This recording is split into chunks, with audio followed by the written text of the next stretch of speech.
Namaste. Welcome to Arogya Mitra podcast, your trusted companion in healthcare insight and expert advice. As women, we are told certain changes are part of life as we age. But menopause can be a challenging and unpredictable time for most of the women. So join us as we talk about the realities of menopause, from vaginal dryness to the brain fog, from mood swings to hot flushes. Let's dive into the world of menopause. Let's welcome our today's expert guest, Dr. Sheetal Ambar, a consulting gynecologist and an expert in women's health. Welcome, Dr. Sheetal. Thank you, Dr. Varsha, and I'm very glad that you have chosen this topic today, as one third of India's population of women is menopausal as of now. So, this is a very important topic if we see to it, but it is a very neglected topic also, because most of the time we say that some symptoms which elderly women experience are mostly ignored, saying that they are just menopausal, ki asa hotats. So that is a very common thing that women do and don't take any treatment for that. Okay, so let's start with the basics, doctor. So, what is menopause? Okay, so menopause, when you hear the word, many women feel relieved because they feel they are free of their menstrual cycles. That's But true. there are a few women who are really skeptical and they are scared to face the changes that are to come in the next few years. So the word menopause is derived from the Greek word Mhm. men meaning month and pausen meaning stop. So in simple words, menopause is nothing but stopping of the menstrual cycles. Okay. The scientific definition of menopause is stopping of the menstrual cycles for a period of 12 months. Okay. Yeah, it's a physiological change. There's nothing pathological to it.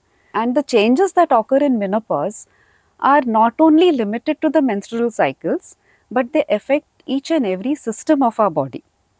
Okay. There is an interesting hypothesis for menopause. It was introduced long time ago. It was called as grandmother's hypothesis. Okay. So it was said that grandmothers are more fit to raise grandchildren as they are more experienced. Mhm. And so as evolution progressed, their menstrual cycles stopped Okay. and they started raising their grandchildren, because in the primitive days, the survival of the infants was very less Mhm. because they did not have any facilities then. But that hypothesis doesn't hold good in our modern times. So I understand that in the common language, when the period stop for the period of say 1 year, we say that the women has attended the menopause. So what is the reason behind this thing happening? Yeah. So what happens is, as age advances, the ovarian size reduces. The number of eggs in the ovary also reduces. And as we all know, there are three basic hormones which we call as sex hormones. That is estrogen, progesterone and testosterone. Mhm. Testosterone is the main male sex hormone, but a small amount of it is also released in women. So, in menopause, what happens, or in the years prior to menopause, the level of estrogen in a woman's body goes on decreasing. Okay. So, as this decreases, it triggers a negative feedback mechanism on the glands in the brain.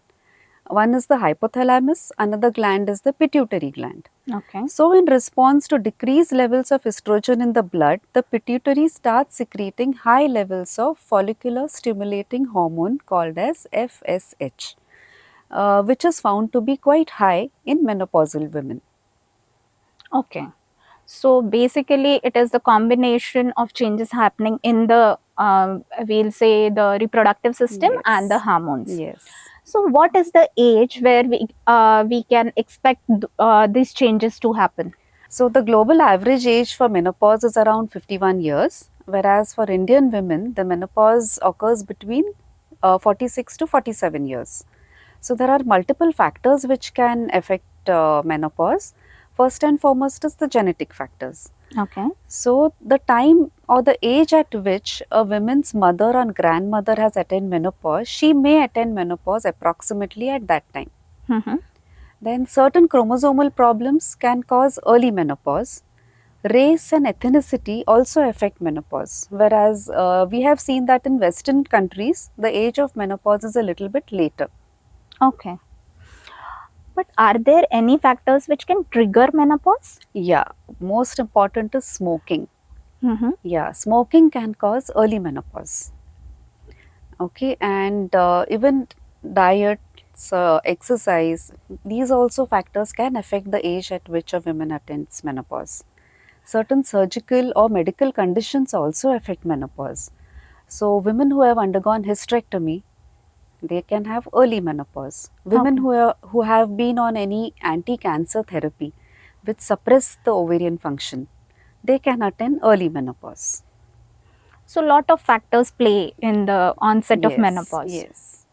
Lot has been talked about these terms like peri, post, menopausal, and all these. So, can you please explain all these terms, Yes. perimenopausal? There are multiple terminologies in menopause. So, one is perimenopause, which indicates the 3 to 5 years prior to and 1 year post menopause. This is a phase of transition wherein a woman's body is getting adjusted to menopause. Here, the estrogen levels are declining and she may experience a few symptoms of menopause. There is a decrease in the level of progesterone also. Menstrual cycles start becoming irregular and she may have one cycle which can exceed 60 days. Okay. Yeah, so this is the perimenopausal period. And next comes menopause, that which I have already explained. So, menopause is the stopping of cycles for 12 months. Post-menopause, this term is self-explanatory. Any time after menopause is called post-menopause. Then there are some additional terms like early menopause. Early menopause is between 40 years to 46 years of age. Mm-hmm. Another term called premature menopause. So, in Indian women, less than 38 years is taken as premature menopause. Okay. And there is another term called as delayed menopause, that is any time after 54 years if the woman attains menopause. But when we are talking about all these terms, are there any risk factors which a woman should look into if she has a premature menopause? See, there are a certain red flags which we should look into when a woman is experiencing symptoms of menopause, because most of the time what happens is women they just say it's a menopausal symptom and just ignore it off. Mm-hmm. So, in that, first and foremost is any sort of vaginal bleeding, even small amount of spotting. It should be evaluated very carefully. Okay. So, it may indicate any benign or a malignant condition. So, it can be either a problem with the cervix, it can be a CA cervix, or it can be a problem with the uterus, like carcinoma of the uterus. Another important thing that we look for is any breast changes. Normally, because of fat resorption, there is a little sagging of the breasts which occurs in menopause. But sometimes there is nipple retraction, some discharge from the nipple, so that needs to be evaluated more thoroughly. Another important thing women complain is aches and pains. Mm-hmm. Some women have severe pain, severe aches in the bones, in the joints. So here we'll have to look out for fractures, which may be because of severe osteoporosis, or they can be because of metastasis too, Okay. or any joint problems like osteoarthritis, which is quite common in that age group. Mm-hmm. And the last one is severe mood swings and more psychiatric problems, like they may have severe depression, severe anxiety, bipolar disorder. So these may have an underlying psychiatric history, or maybe they may be taking some other drugs. So they need evaluation from a psychiatrist. So, all these red flags which you have mentioned, doctor, it is always better to go to a gynecologist and get it evaluated. Yes, better to go to the doctor at the earliest and get yourself evaluated when any of these symptoms are there. What are the most common symptoms of menopause? See, menopause presents with a bunch of signs and symptoms. So, I will be mentioning only a few of them which we have seen very commonly in our day to day practice. So, Okay. the most common one that we see is hot flushes. Then comes genitourinary problems like frequent urinary tract infections, urinary urgency, vaginal dryness, discomfort while having sexual activity. Then there can be irritability, mood swings.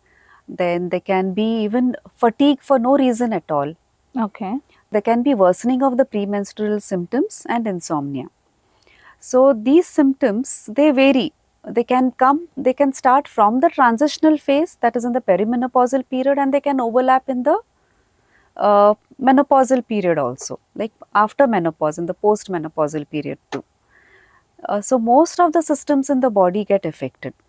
So here I will be discussing a few of the symptoms, like why they occur and how can we diagnose them. Right. So in that, the first symptom that we'll discuss is the hot flushes. It is also called as hot flashes or night sweats. Mm-hmm. So what happens is, as the estrogen levels in the blood fall, the temperature regulatory system in our brain gets affected. So even a slight amount of increase in the core temperature of the body will trigger a mechanism for cooling.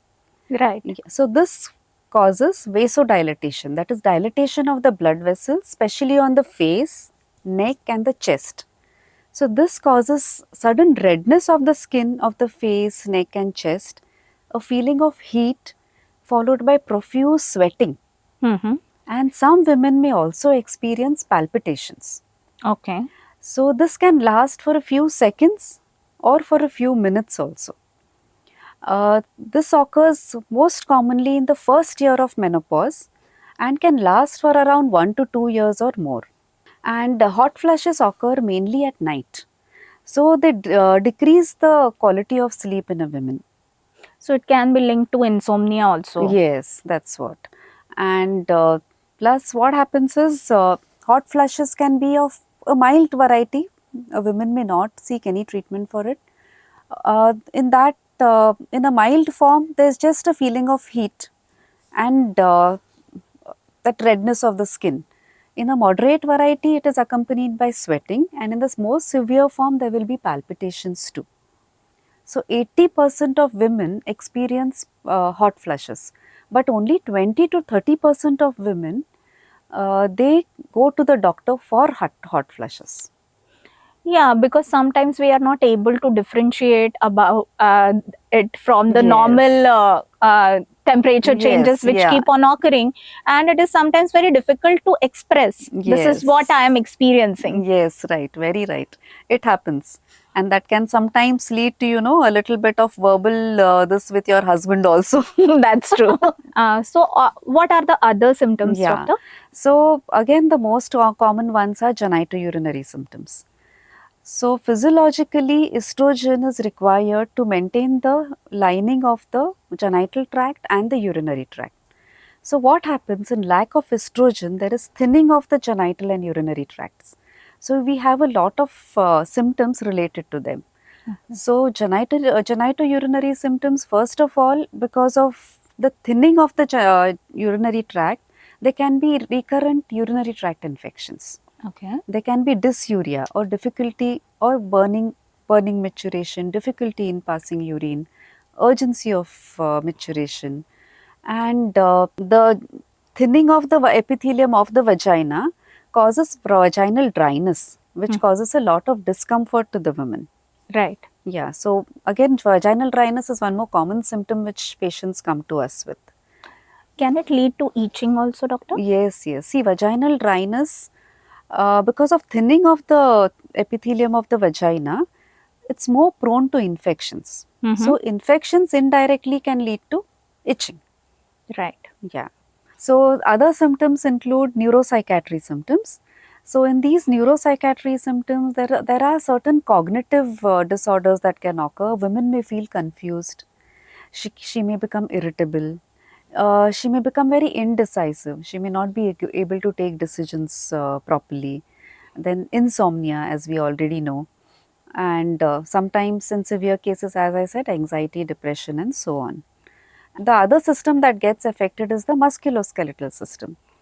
So what happens is, again, estrogen is a very important hormone which is required for bone health. Okay. Estrogen helps in deposition of bone. So as it starts declining in our body, the bone deposition decreases Mm-hmm. and the bone resorption that increases. So this makes the bone very porous, and in severe conditions it causes osteoporosis. Another term that comes into play here is sarcopenia. Okay. That is, there is a resorption of muscles or weakness of muscles, Mm-hmm. which occurs all throughout the body. So most of the time we tell women to do something weight bearing exercises so as to increase their muscle strength. Okay. Yeah. So these are a few common symptoms which the patients come to us with. Yeah, that explains so much, doctor. So many changes are happening, and maybe that is the reason for that sudden brain fog when we are not able to take a Yes. small decision, or we enter into the room and Yes. we are just lost why I came there, and Yes. it's all makes sense. Yes. That all happens and it's very, very common. I think all of us go through this. It's Yeah, quite common. Yeah. but we feel so scared, and so it Yeah. sometimes has such a deep impact on us ki am I losing it, or am I Yeah. losing my mind. This will give our viewers hope that it is a part of a transition which I am going through. Yes. And it will reduce as the time progresses. These symptoms will decrease. Yeah. Right. So when we are talking about this vaginal dryness and so many changes which are happening in the women's body, does it affect the relationship the woman has with her partner, especially the sexual relations? Yes, the changes which a woman goes through in menopause will definitely affect the relationship with her partner. So, when we see the physical features, there is a receding hairline, wrinkles start appearing, there can be skin pigmentation, there can be sagging of breast, there's fat deposition, typically in the truncal area, which we call as truncal obesity.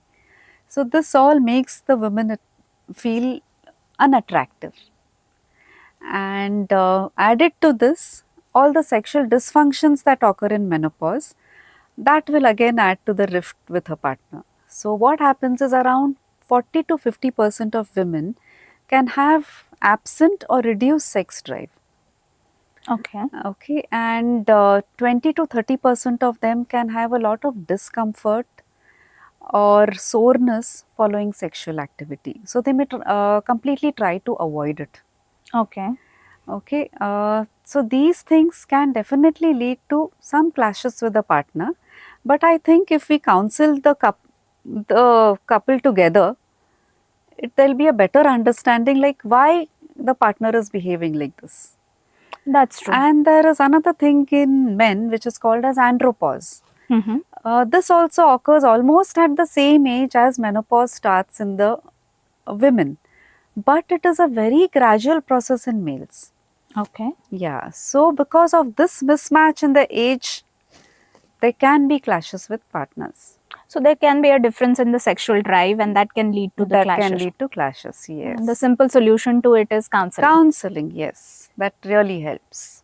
Yeah, that also is another thing which keeps on affecting the overall mental health of the woman. Yes. So, I would like to ask you, what can be done to take care of the mental and the emotional well-being?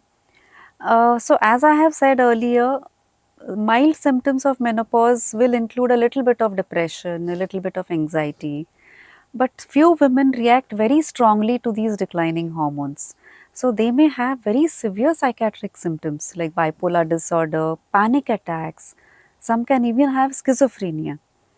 So, for these patients, if it is just a mild disorder, so just counseling and asking them to engage in activities which they like, pursue some hobby, Okay. find some me time, do relax for some time, some relaxation techniques, yoga.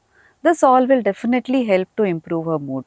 But if it is of a more severe level, then it is better to take treatment from a psychiatrist. So, counseling, and antipsychotic drugs will help her to get out of it.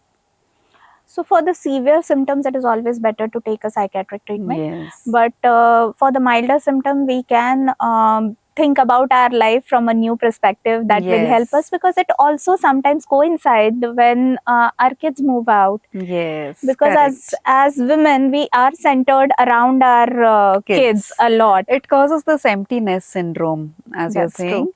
and that along with the menopause together, so that is really difficult for her to take.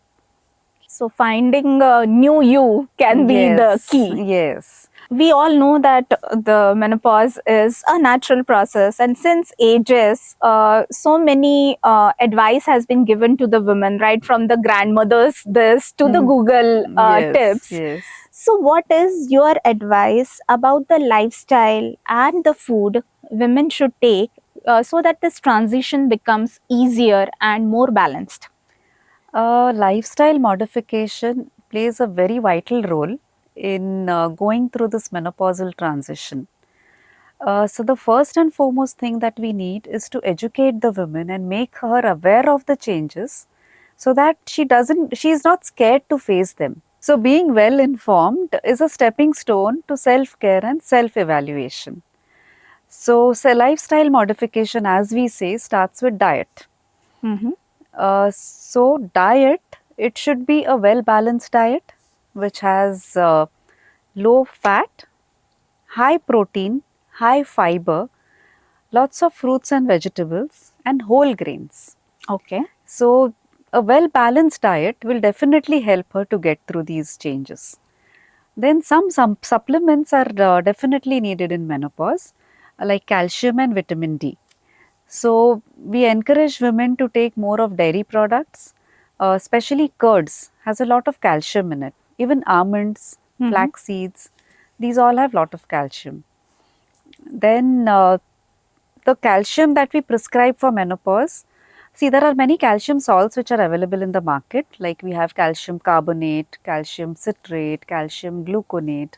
Of these they say calcium citrate is better because it requires less acid for absorption. Okay. And the dose that we recommend is around 1000 to 1200 milligrams per day, and it is preferably taken along with any of your meals. It can be Okay. either your lunch or your dinner. Mm-hmm. And most of the women are found deficient in vitamin D, which is required for the absorption of calcium. So vitamin D, the recommended dose is 60,000 international units per week for 8 weeks, which is followed by a maintenance therapy of 60,000 international units per month. Okay. And to encourage women to go out in the sun, especially in the early morning sun. So that will definitely help for her bone health. Then it is better to avoid alcohol, smoking, and caffeine. Okay. Yeah. And a well structured exercise program plays a very important role. But before you start exercising, it is better you consult your doctor to rule out any other diseases or any other conditions which you have, which should not be exaggerated because of your exercise. Right, because the Yeah, osteoporosis there is can be also there. osteoporosis, there can be some joint problems. So they should not be exaggerated by that. So only on consultation with your doctor or a physiotherapist, you start the line of exercise that you want to do. It should be a proper structured exercise.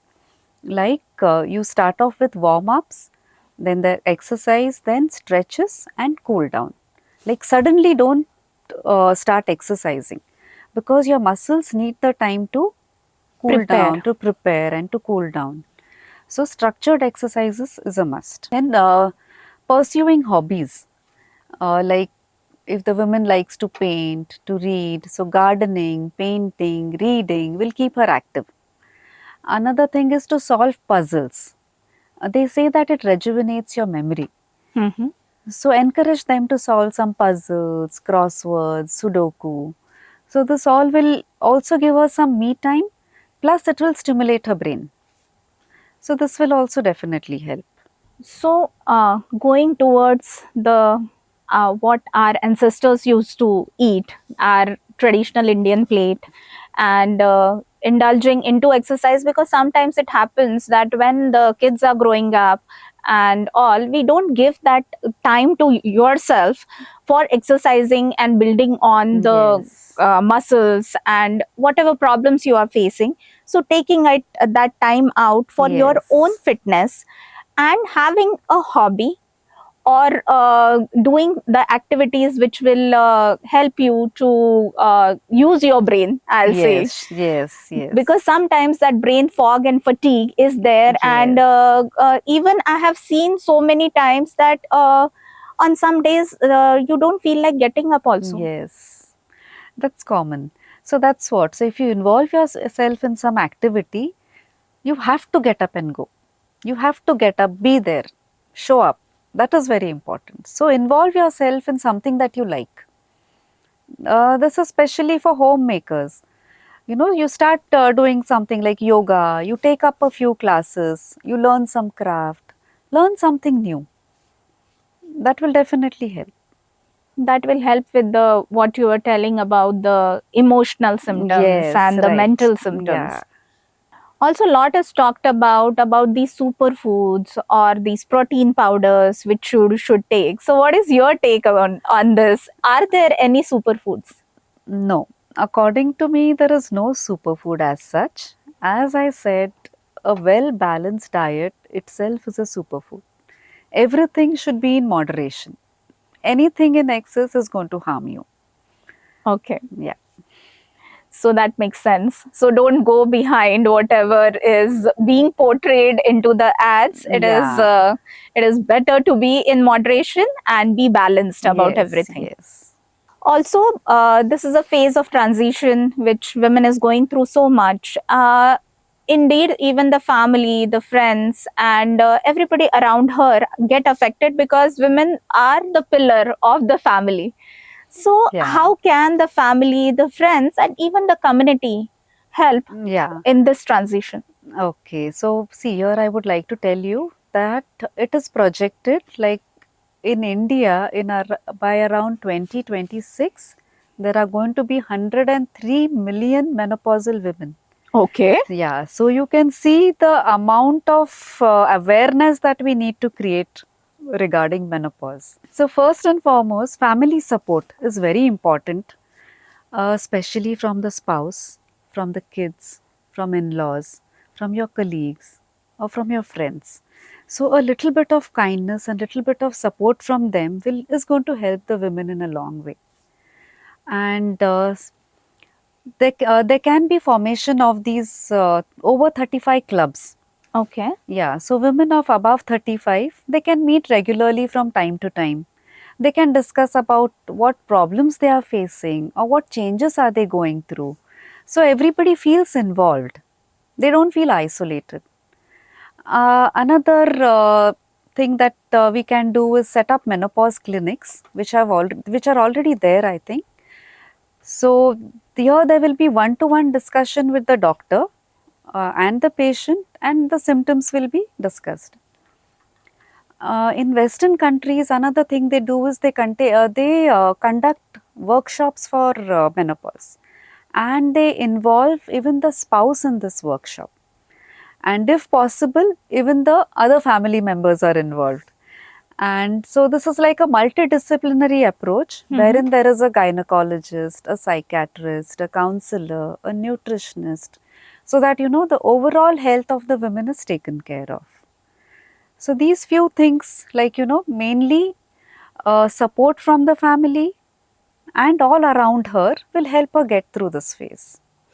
Yeah, and of course, it is a temporary phase. Yeah, When your yes, mother, your wife, your daughter in law has done so much for you, you can support her for that short period of time. yes, And that's also, what. as you were talking about the support groups, sometimes I'm not alone, is the Right. only thing which we need. Yes. And one more thing is spend time with your friends. See, they will also be also of the same age group as you.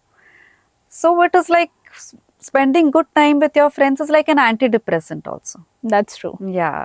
So spend time with them. Do the things that you would want to do, like which you did not have time to do before, and now you have all the time in the world to do. So why don't you pursue that? So that will definitely help.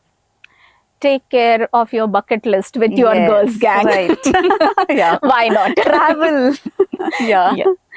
So that is what is maybe little Yeah, compassion, little yes. kindness, little support can take the women through this transition. Yes. Yeah, definitely. Also, doctor, we have talked about the support, we have talked about the lifestyle changes, but there must be some investigations Yes. which are suggested to these women so Yeah. that there should not be any complications. See, definitely. So, most of the time we do basic investigations like a basic hemogram, then urine routine, urine culture, because these women, most of the time, they have urine infections. Mm-hmm. Then, thyroid profile is also important, lipid profile. Uh, then, an ultrasonography is very important, wherein we see the uterus and ovaries. It is said that if the lining of the uterus is any time more than 3 to 4 millimeter in a postmenopausal woman, it should be thoroughly evaluated. Okay. Then pap smear. So pap smear is done every 3 years in a postmenopausal woman. Then mammography or sonomammography, that is examination of the breasts that or imaging of the breasts that is done. That is done every 2 years. Okay. And in women who have attained menopause and it is over 5 years of attainment of menopause, for them, bone density test like DEXA, Mm-hmm. that is also recommended to rule out osteoporosis. And then there is a special investigation, that is serum FSH. As I mentioned earlier, the follicular stimulating hormone levels give us a rough idea in which phase the woman is. If it is more than 10 international units, the ovarian function has started declining. If it is more than 20, it indicates that ovarian failure is ongoing. Mm-hmm. And if it is 40 on 2 occasions, 2 months apart, then it is labeled as menopause. Okay. So we can say that when we are talking about all these investigations, knowledge is power, and knowing your what is going on will help you to take care of yourself better. Yes, surely. Yeah. Also, some women experience all these symptoms which we are talking about into a lot of the severity is a lot. So, are there any treatments available to manage Yes, these symptoms? definitely. So, in severe symptoms of menopause, we recommend hormonal treatment. So, initially it was called as HRT or hormone replacement therapy. But now the terminology that we use is menopausal hormonal treatment Mm-hmm. or MHT. Mm-hmm. So, MHT or menopausal hormone therapy is used to define the use of either estrogen alone or a combination of estrogen and progesterone similar to that produced naturally in women with severe menopausal symptoms. So, how we select a case for these treatments? So, as I said earlier, women with very severe menopausal symptoms are recommended to undergo this or to take this hormonal therapy. Mm-hmm.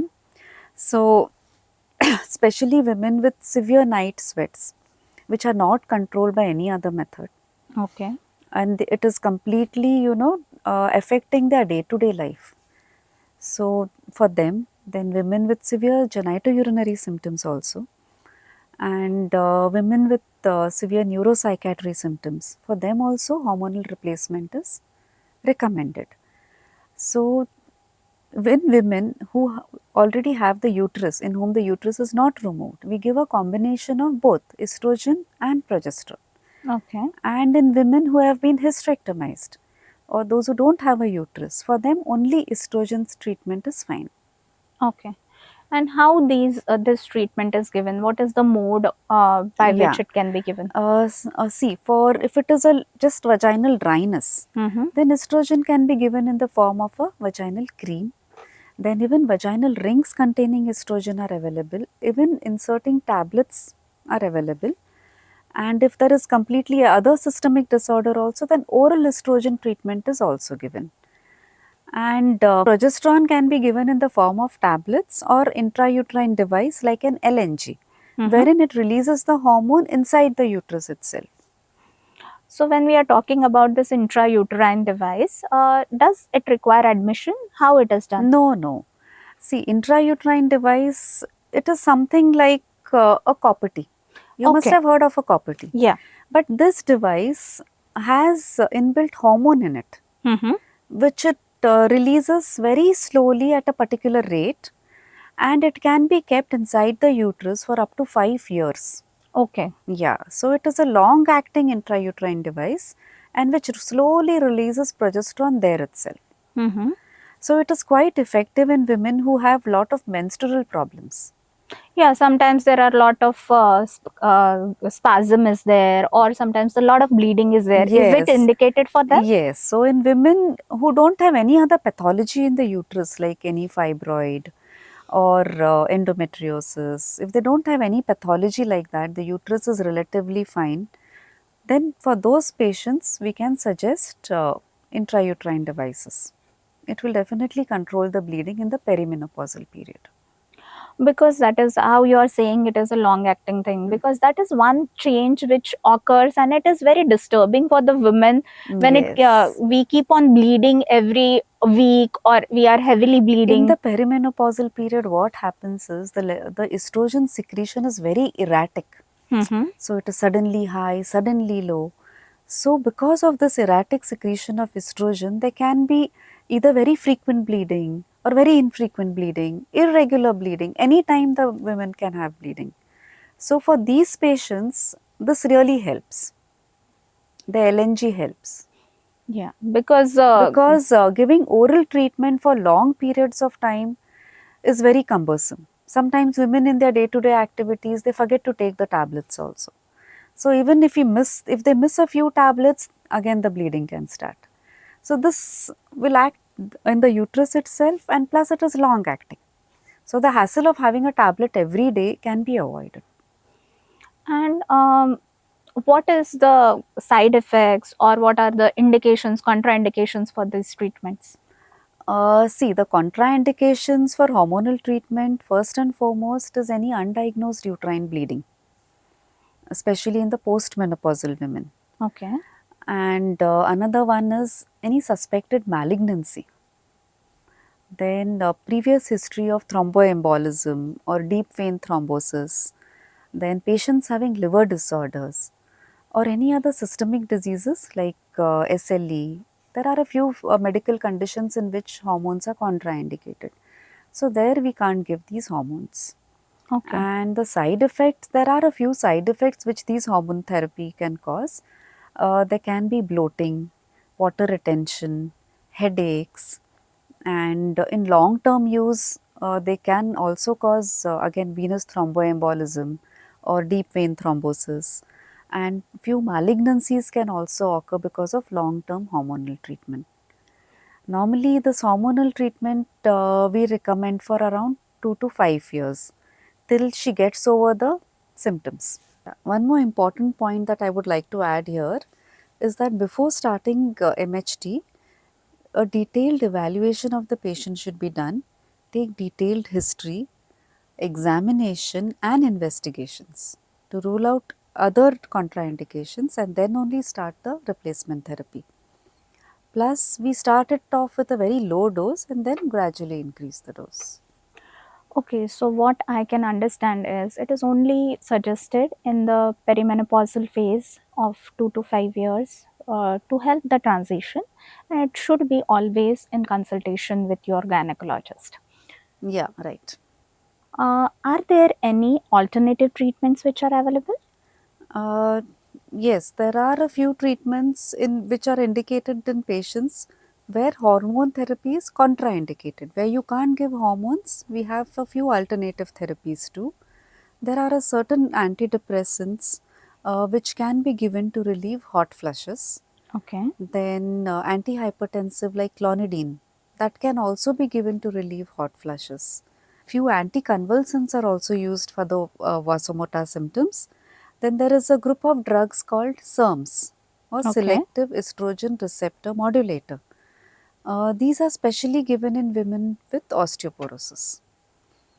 Then now these plant-based estrogens are the new thing coming up.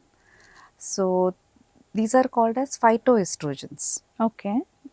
These are isoflavones. They are called as isoflavones, and they are found in soya beans, red clover, and these are supposed to relieve the vasomotor symptoms, depression, and anxiety in the menopausal women.